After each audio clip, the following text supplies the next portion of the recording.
மந்தையில மாங்குட்டி வெத்தம்மையில பொட்டப்புள்ள பிறந்ததுன்னு பொலிகாட்டில் கூவுங்குயில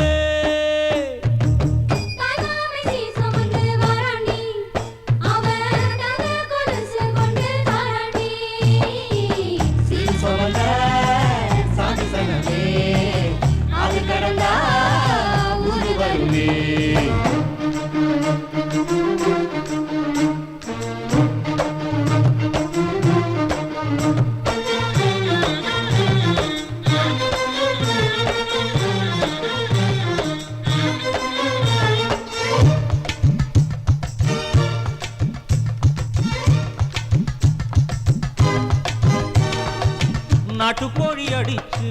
நாக்கு சொட்ட சமைச்சு நல்லெண்ணெய் ஊத்தி குடு ஆத்தா